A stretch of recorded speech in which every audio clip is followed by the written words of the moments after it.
Assalamualaikum warahmatullahi wabarakatuh. Berjumpa lagi dengan saya. Mudah-mudahan kalian semua dalam keadaan sehat dan kurang suatu apapun.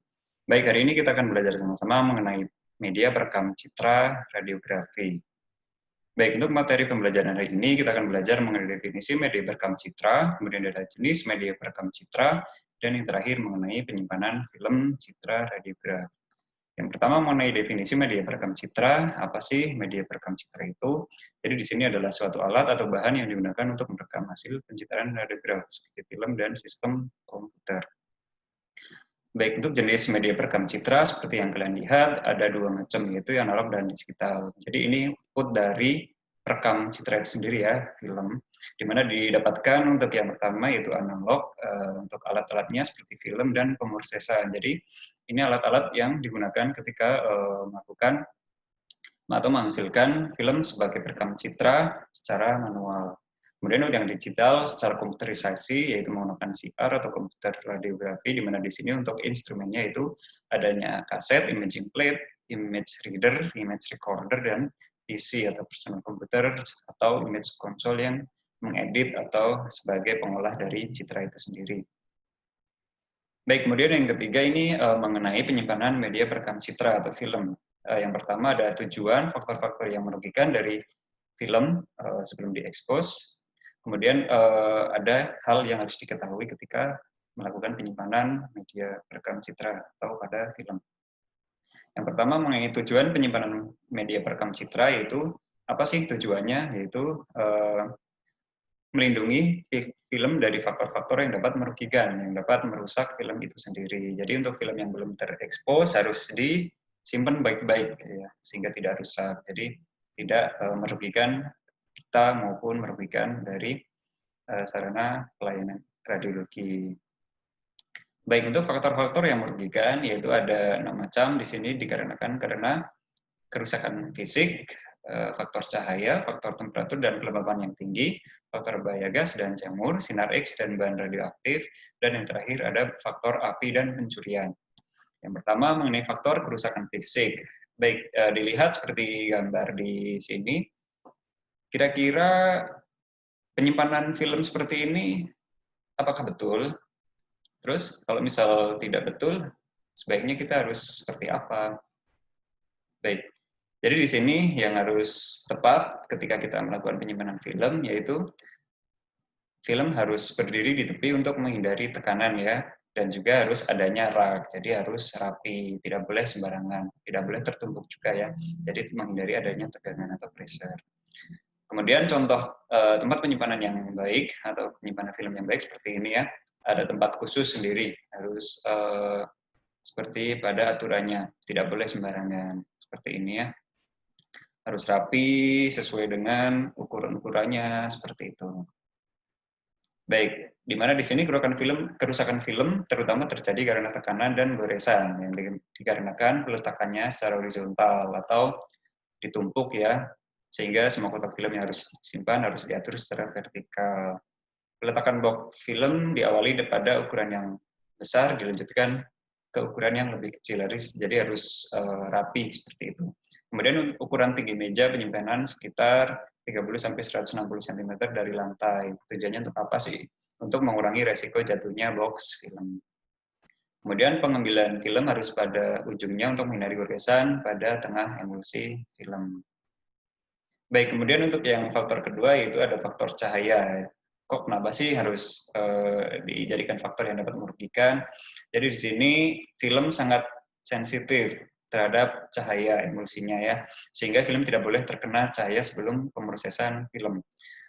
Jika ada kebocoran sedikit cahaya, maka akan dihasilkan fog pada film. Dan juga jika kebocoran lebih besar atau terpapar, sebagian akan terjadi artefak. Sehingga untuk mengontrolnya, kamar gelap tidak boleh tembus cahaya dan tempat penyimpanan harus kedap cahaya serta dibuat kunci elektrik. Jadi untuk menghindari adanya fog dan juga artefak yang nantinya ditimbulkan ketika film akan digunakan untuk pemeriksaan pada pasien. Kemudian ada faktor suhu dan kelembapan tinggi, di mana di sini suhu dan kelembapan tinggi dapat menyebabkan meningkatnya fog, sehingga dapat menurunkan kontras radiograf, di mana untuk suhunya sekitar kurang lebih 20 derajat Celcius dan kelembapannya sekitar 40-60%. Kemudian untuk suhu dan kelembapan yang sedang lebih baik dibandingkan suhu rendah dan kelembapan relatif tinggi. Contoh untuk penyimpanan pada 16 derajat Celcius dan kelembapan relatif 40% lebih baik daripada penyimpanan pada 4 derajat Celcius dan kelembapan relatif 80%. Kemudian untuk penyimpanan, jauhkan box film dari cahaya matahari yang kuat, di mana idealnya tempat penyimpanan film tidak boleh ada jendela. Tempat penyimpanan film jangan dekat dengan saluran pipa panas atau sumber panas lainnya. Kemudian yang selanjutnya itu faktor bahaya gas dan jamur. Kok kenapa sih harus dijadikan faktor yang dapat merugikan? Di mana di sini akan menyebabkan fog atau mengakibatkan adanya fog pada film. Tapi ini jarang terjadi. Di mana gas yang biasanya adalah formaldehid, hidrogen sulfid, dan gas amonia. Dan dapat juga disebabkan oleh sumber dari parfum, pewangi ruangan, dan tangan yang kotor. Baik, kemudian untuk faktor sinar X dan bahan radioaktif, di mana di sini film sangat sensitif terhadap radiasi sinar X ya khususnya. Oleh karena itu diusahakan untuk pesawat tidak mengarah ke tempat penyimpanan film. Fog dapat terjadi pada besaran radiasi sebesar 0,2 milironsen pada expose film. Tempat penyimpanan didesain dengan lapisan tebal yang tipis. Dan juga dalam penyimpanan film diusahakan jangan bersamaan dengan bahan radioaktif untuk kedokteran nuklir ya. Begitu juga dengan penyimpanannya. Apabila terpaksa pastikan dalam waktu singkat karena menimbulkan adanya fog. Baik, kemudian untuk faktor yang terakhir mengenai api dan pencurian. Karena film adalah produk yang punya nilai jual tinggi dan dapat dihitung untuk sekitar 25% dari hasil radiologi selama satu tahun. Makanya harus dilakukan penyimpanan yang lebih safety ya, sehingga menghindari adanya pencurian. Kemudian untuk menghindari api, ruangan semestinya diberi alat pendeteksi asap otomatis yang dihubungkan dengan sistem alarm rumah sakit. Baik, lanjut mengenai hal-hal yang harus diketahui ketika kita melakukan penyimpanan media perekaman citra. Yaitu yang pertama ada tanggal kadaluarsa film, kemudian rotasi penggunaan dan persediaan film.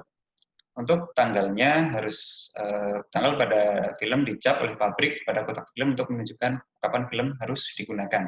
Kemudian untuk rotasi penggunaan dan persediaan film, pemasukan dan pengeluaran film harus dicatat ya sesuai dengan waktu pemasukan dan pengeluaran. Dapat dilakukan dengan metode FIFO, first in first out, atau the oldest as first, atau yang ada harus digunakan terlebih dahulu. Kemudian untuk pengaturan stok film, di mana untuk susunan penyimpanan film yaitu mudah terlihat, dikenali, dan pengeluaran sesuai dengan barang yang diterima pertama kali. Kemudian pemasukan dan pengeluaran harus dicatat sesuai dengan waktu pemasukan dan pengeluaran. Kemudian jika jarak penyimpanan film dengan kamar gelap jauh, harus tersedia fasilitas transport yang aman untuk memastikan bahwa film tersebut tidak terekspos oleh radiasi. Kemudian penyimpanan film yang belum terekspos di kamar gelap, di mana di sini film yang belum terekspos harus disimpan pada kontainer yang aman dari pengaruh cahaya lampu pengaman dan lampu penerangan umum. Kemudian film disusun dalam hopper dengan ukuran yang sama dan jumlah minimum masing-masing film disimpan sehingga film mudah diambil. Dan juga film dapat lebih aman ketika disimpan dalam SSBF atau Safety Store Box Film. Di mana untuk Safety Store Box Film adalah alat pengaman pada penyimpan film yang praktis dan dilengkapi dengan rangkaian elektronik sebagai sistem pengaman yang berfungsi untuk membantu meringankan kerja dan efisiensi kerja. Apa sih keuntungannya? Yaitu yang pertama dari sisi efisiensi kerja, yaitu film dapat teratur, rapi, hanya ada satu tombol otomatis. Kemudian dari sisi keselamatan film sinar X, instalasi lampu tidak dapat menyala bila SSPF tidak tertutup rapat. Bila proses di kamar gelap, lampu penerangan akan padam diganti dengan lampu merah. Baik, terima kasih. Mungkin itu yang bisa saya sampaikan. Seperti biasa, ada sedikit quote ya. Jadi, semakin kita belajar banyak hal, semakin banyak hal pula kita tidak mengetahui akan sesuatu. Jadi, belajarlah terus karena dalam hidup tidak pernah ada namanya berhenti untuk belajar. Oke, mungkin saya akhiri. Kurang lebihnya saya maaf. Assalamualaikum warahmatullahi wabarakatuh.